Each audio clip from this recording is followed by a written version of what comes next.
Hola, bienvenidos nuevamente a Desafíos de la Familia Hoy. Pónganse cómodos, estamos en casa. EWTN es una gran casa y familia para todos nosotros. Traigan su té, traigan su café, traigan su aromática, traigan su mate. Vamos a hablar hoy de un desafío muy importante que nos plantea Francisco en Amores Leticia. El desafío de ayudar y acompañar a las familias en sus retos y conflictos ordinarios, cotidianos. Veamos qué nos dice el Papa. Punto 38. Se aprecia que la Iglesia ofrezca espacios de acompañamiento y asesoramiento sobre cuestiones relacionadas con el crecimiento del amor, la superación de los conflictos o la educación de los hijos. Y nos hace una pregunta fuerte. ¿Quiénes se ocupan hoy de fortalecer los matrimonios, de ayudarles a superar los riesgos que los amenazan, de estimular la estabilidad de la unión conyugal? Punto 52. Yo quisiera comenzar este desafío leyéndoles algo que a mí me impactó muchísimo y de la cual podemos sacar mucha tela para este desafío y otros desafíos que nos plantea el Papa Francisco en Amoris Leticia. Escuchen con atención. Cuenta la leyenda que en un país muy lejano, un hombre bueno vio al pie de una cascada a un joven ahogándose en un remolino. Con gran esfuerzo el hombre logró sacarlo del agua y llamó a un vecino para que lo ayudara a revivirlo. Cuando estaban en esta tarea, vieron que otro joven caía por la cascada. Mientras intentaban salvar al segundo, notaron que caía un tercero. Horas después, un gentío bien intencionado se esforzaba por rescatar a los jóvenes que caían uno tras otro. Algunos meses más tarde, los vecinos fundaron la Asociación de Ayuda al Ahogado y con mucho sacrificio reunieron fondos para contratar un batallón de buzos que iba sacando del agua a los niños y jóvenes que seguían cayendo. Cierta vez llegó a la comarca un hombre sabio que preguntó: ¿no sería mejor subir a lo alto de la cascada y averiguar por qué se caen tantos jóvenes?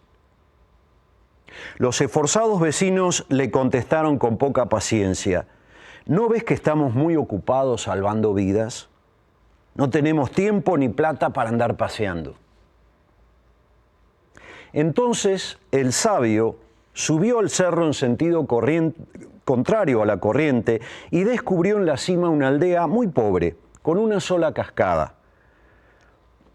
por la que caían los jóvenes. Frente a esta había un gran baldío, fangoso y sin barandas, situado justo al lado del nacimiento de esa cascada, por la que iban cayendo los niños y los jóvenes. Circulan distintas versiones sobre el final de esta leyenda. Hay quienes dicen que el sabio organizó a los jóvenes arriba de la cascada para que construyeran una baranda y sembraran césped y una huerta en el baldío.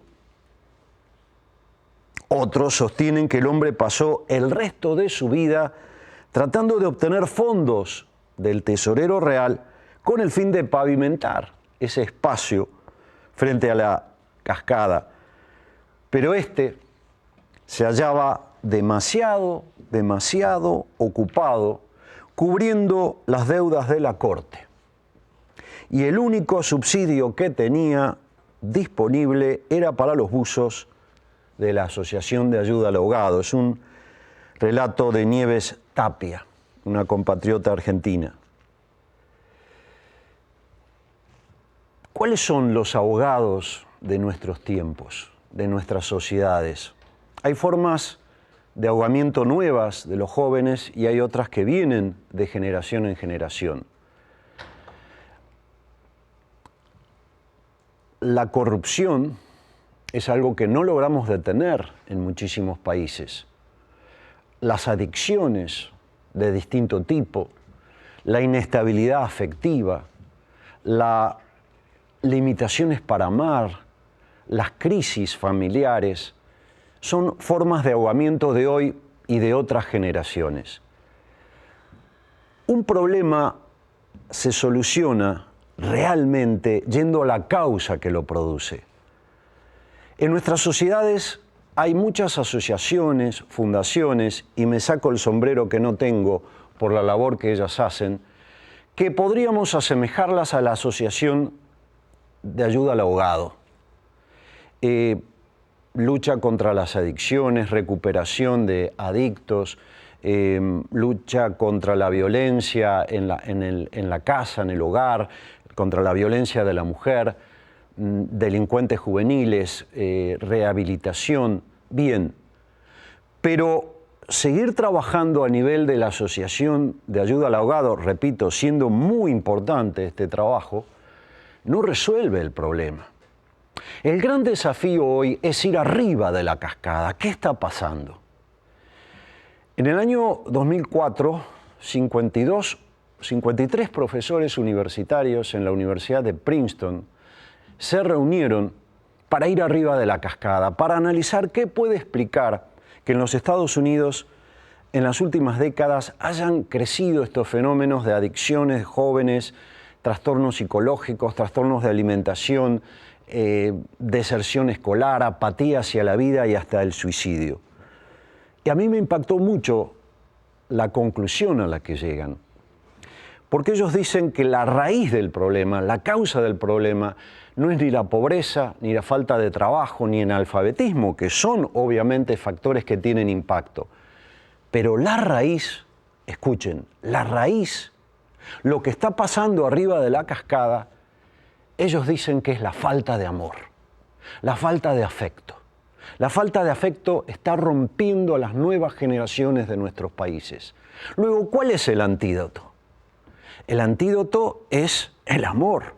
¿Y dónde es el ámbito donde existe la posibilidad de que las personas vivan en su amor más puro, que es el amor incondicional? La familia. Por eso, esto que nos pide el Papa Francisco, poder acompañar a los hombres y mujeres en las distintas etapas, en la formación del amor, pero después en la preparación para fundar familias y luego en las distintas fases de la vida familiar, es quizás el desafío más grande que tiene la humanidad hoy.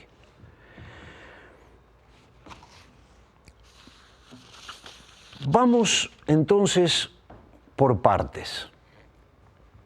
Ya el Papa Francisco, en la exhortación apostólica Familiaris Consortio, nos hablaba de la necesidad de una educación para el amor, una educación para fundar familias remota, próxima e inmediata. ¿Cuál es esa educación remota? Y cuando el Papa habla de la Iglesia no se refiere solo a la Iglesia jerárquica, la Iglesia somos todos, también los laicos, los padres de familia. Esa educación remota tiene mucho que ver con las virtudes, con ir generando circunstancias para que nuestros hijos se vayan apropiando de esos hábitos que les van a facilitar amar y ser amados. Por edades podemos poner el foco en alguna de estas virtudes. Por ejemplo, en la infancia, 6 a 12 años, el foco podemos ponerlo en la virtud de la justicia, en dar a cada uno lo suyo, con sus derivados, la obediencia, la sinceridad. Ya a partir del comienzo de la edad escolar, yo diría que el foco lo podemos poner en la fortaleza, que es hacer lo que hay que hacer aunque cueste, para alcanzar un fin bueno. Llegan las primeras responsabilidades para los niños, los deberes escolares. Entonces, la perseverancia, la constancia son derivados de este valor fortaleza. Llegando a la pubertad y a la adolescencia, ¿a dónde poner el foco? En que se apropien de los hábitos de la templanza, con sus distintos aspectos, la sobriedad respecto de la comida y la bebida especialmente, el alcohol, la austeridad en el uso de las cosas, sin que nos atrapen, sin caer en la codicia, en la comparación, usar de las cosas y compartirlas. Y respecto del impulso sexual, la castidad, es decir, poder entrenarse en gobernar el impulso sexual. Llegando ya a la juventud, terminando el colegio, momento de tomar las grandes decisiones, ¿cuál es la virtud donde hay que poner el foco? La prudencia. Es darles tiempo y acompañarlos en las grandes decisiones de su vida, qué estudiarán, dónde trabajarán, en qué aspecto podrán desarrollar su personalidad, las elecciones en el amor, noviazgo, matrimonio. Otro acompañamiento que podemos dar en esta temática de la educación para el amor, para fundar familias sólidas, tiene que ver con el entendimiento de nuestras diversidades. Gran parte de los conflictos ordinarios, cuando hablo de conflictos ordinarios no me refiero a esos conflictos que requieren para su solución el aporte de algún profesional de la salud mental. La gran mayoría de los conflictos que tiene un matrimonio, una familia, no tienen que ver con patologías, sino que tienen que ver con esto que en algún momento hablábamos de la tragedia educativa, de que no nos educamos suficientemente para el acto de mayor trascendencia en la vida personal y social que es fundar una familia. El Papa Francisco lo dijo en muchas oportunidades, reducir la formación para la formación de la célula básica de la sociedad y de la Iglesia a un curso de un fin de semana es escandaloso, es un escándalo. Luego, por eso pone tanto el acento en el acompañamiento para la educación del amor sólido en sus distintas etapas. Y este punto de iluminar nuestras diversidades es realmente importante. Muchos conflictos derivan de no entender la diversidad de un hombre, la diversidad de una mujer. Nada hay absurdo en la naturaleza, en lo creado. El hecho de que la persona humana haya sido creado varón y mujer implica una posibilidad de enriquecimiento con esa diversidad complementaria que la humanidad todavía está en pañales respecto de lo que podemos sacar de esa complementariedad. Pero para eso hay que entendernos y sobre la base de entendernos podemos saber llevarnos mejor. Vayamos al dinamismo físico. Hay diversidad, es evidente, en lo anatómico, en lo fisiológico, hay diversidad en el impulso sexual, en los disparadores del impulso sexual, en los ritmos del impulso sexual, hay diversidad en la fertilidad del hombre, la fertilidad de la mujer, cíclica en la mujer, continua en el hombre. Es importante iluminar estas diversidades para que podamos entendernos mejor en la dimensión física de nuestra personalidad. Pero vayamos a la dimensión afectiva. En general, la mujer es más afectivamente activa y el hombre es más afectivamente pasivo. La mujer tiene más inteligencia, más facilidad para la inteligencia emocional, para reconocer sentimientos, para expresarlos, puesto que la mujer transmite toda su afectividad a través de la palabra, habla más, pero también tiene más capacidad para escuchar. El hombre, porque no necesita transmitir su afectividad a través de las palabras, habla menos y por lo tanto tiene también menos capacidad para escuchar. Luego, gran parte de estos conflictos ordinarios de la vida familiar tiene que ver con esto, ¿no? La mujer nos habla como si fuéramos una amiga. Nosotros podemos ser amigos de nuestros cónyuges, pero no amigas. El hombre necesita conversaciones más cortas porque si no, a los 8 o 10 minutos desconecta y la mujer se enoja, no te interesa lo que te estoy diciendo, no es que no nos interesa. No tenemos la misma capacidad de escuchar porque no tenemos la misma necesidad de hablar. En la amistad, la mujer prioriza el diálogo, el hombre vive la amistad de otra manera, vive el protagonismo de la amistad. En el hombre es más la actividad, no hablar. Las mujeres muchas veces se reúnen simplemente para hablar. Vayamos a la dimensión racional. También aquí hay diversidades que generan conflictos ordinarios en la vida familiar. La mujer tiene una tendencia más al pensamiento inductivo, el hombre al pensamiento deductivo. La mujer tiene más facilidad para el pensamiento abstracto, el hombre para el pensamiento concreto. La mujer puede hacer varias cosas al mismo tiempo. El hombre se marea si la mujer le pide que haga varias cosas al mismo tiempo. Vayamos a la dimensión social. Ya algo nos dijimos antes. ¿Por qué habla más la mujer? Porque transmite todos sus sentimientos a través de la palabra. Luego, esto debe entenderlo el hombre y debe entenderlo la mujer. Muchas veces la mujer nos habla al hombre indirectamente. ¿Por qué? Porque intuye y creen que nosotros intuimos, pero nosotros no tenemos la misma capacidad de intuir. Por lo tanto, muchos conflictos se producen porque las mujeres quieren que adivinemos lo que ellas quieren, porque ellas lo hacen.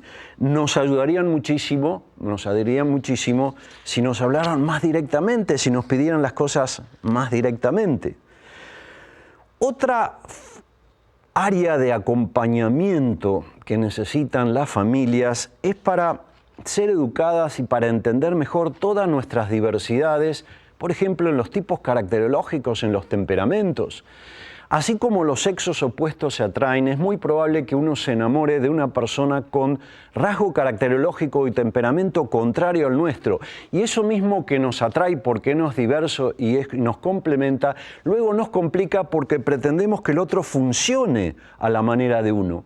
Hay hombres y mujeres emotivos, hay hombres y mujeres no emotivos o poco emotivos, hay hombres y mujeres activos, hay hombres y mujeres poco activos o no activos, hay hombres y mujeres primarios, hay hombres y mujeres secundarios, y la combinación de estos rasgos caracterológicos básicos dan lugar a por lo menos 8 temperamentos. No voy a mencionar los temperamentos, pero entender los rasgos caracterológicos básicos, la diversidad de ellos, es muy importante. La emotividad tiene que ver con la manera como nos afectan las realidades externas en nuestra intimidad. Una persona emotiva se altera fácilmente, se irrita fácilmente, se enoja fácilmente. La persona poco emotiva o no emotiva no es que no tiene emociones, pero tiene más piel de cocodrilo, no manifiesta externamente, claramente, con transparencia sus emociones como lo hace la persona emotiva. La persona activa es una persona que influye mucho en la realidad externa a través de la acción. La persona no activa no es que no actúa, sino que tiende más a actuar internamente, a planificar, a proyectar, a soñar. La persona primaria tiene que ver con los ritmos. Hacia afuera, hacia la realidad externa, la persona primaria piensa y actúa muy rápido. Hacia adentro, respecto de lo que le pasa, tiene más resonancia afectiva o eco lo que le pasa. La persona secundaria necesita más tiempo para tomar decisiones, por ahí se equivoca si las toma rápido, y lo que le pasa tiene más eco, y la persona primaria se olvida al poco tiempo de lo que le ha afectado, lo que le ha ofendido. Es muy importante también trabajar en el acompañamiento que va en la armonía, en ayudar a los jóvenes, por ejemplo, en armonizar las prioridades vitales. Yo en la Universidad de La Sabana, en la cual trabajo, en el Instituto para la Familia, muchas veces trabajando con los jóvenes, con los estudiantes de la universidad, les hago un test de prioridades vitales. Si yo encuentro que él prioriza absolutamente en su vida el trabajo profesional y ella la familia, les digo, le certifico con notario, ahí va a haber conflicto. Si uno prioriza la familia de origen, sus padres, y el otro, la familia propia que va a fundar, también le certifico con notario, ahí va a haber conflicto. Si uno prioriza al cónyuge respecto de los hijos y al otro los hijos respecto del cónyuge, le certifico, ahí va a haber conflicto. Luego, este acompañamiento puede permitir prever conflictos futuros que pueden desgastar rápidamente la relación.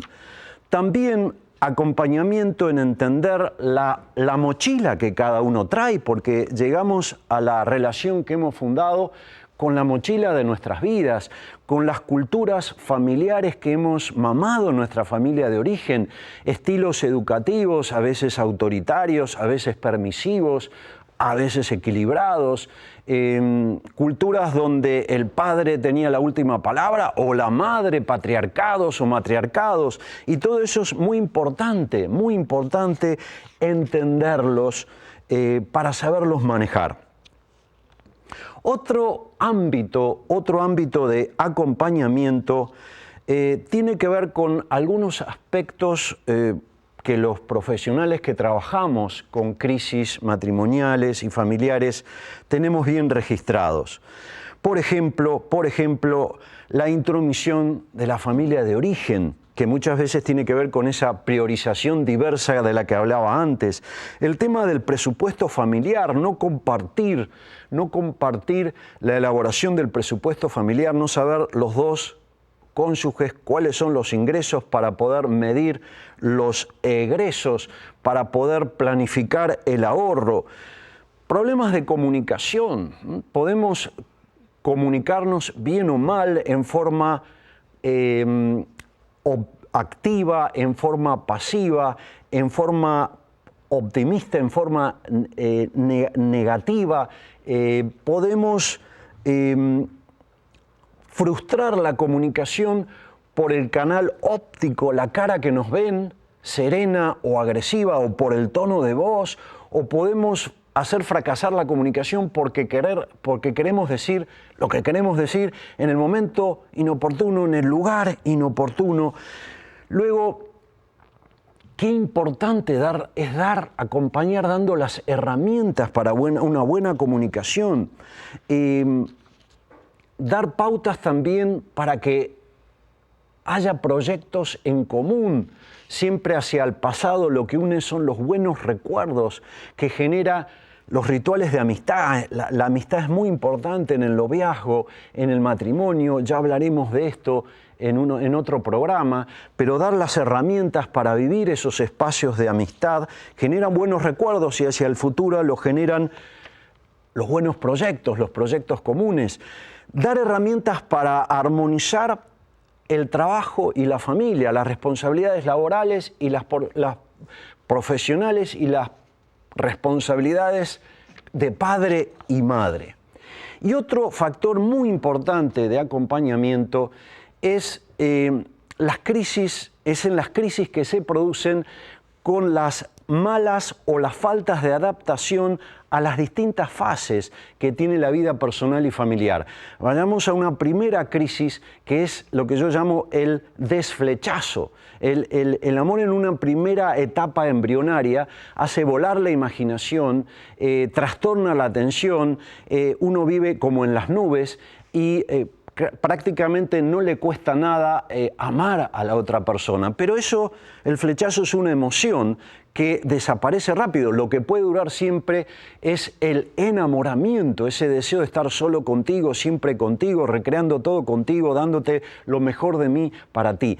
Pero el flechazo desaparece rápido y muchos creen, dentro de este analfabetismo amoroso que padecemos, que desapareció el amor. Entonces, pasar al amor real, que implica cuidar, conservar, sanar y restaurar, es una primera crisis. Luego viene la crisis de la adaptación de ser dos personas independientes a ser dos personas interdependientes cuando fundan el matrimonio y comienzan a vivir juntos. Luego llega la crisis provocada por la llegada del primer hijo, que a veces genera una depresión posparto en la mujer, pero a veces una depresión posparto al hombre, porque la mujer pone todo el foco y toda la energía en ese hijo nacido y descuida a su cónyuge. Luego viene la llegada a la adolescencia de sus hijos que para afirmar su personalidad se rebelan muchas veces, y si no somos el matrimonio una unidad compacta, ellos se filtran por esas grietas y nos dividen. Luego llega la etapa del nido vacío, cuando los hijos se van y otra vez tenemos que estar solos, y eso exige una nueva adaptación que no siempre se hace bien. luego llega la pensión, la jubilación, el volver a estar todo el tiempo juntos y finalmente los achaques de la vejez, la enfermedad, las limitaciones. Todas estas son etapas, junto con las también crisis que se producen con las etapas de la vida personal, la crisis de la mediana edad, las exigencias laborales que absorben el tiempo familiar. Todo esto exige un acompañamiento. Y este es el desafío que nos plantea el Papa Francisco. Si realmente creemos que la familia es la célula básica de la sociedad, la célula básica de la Iglesia,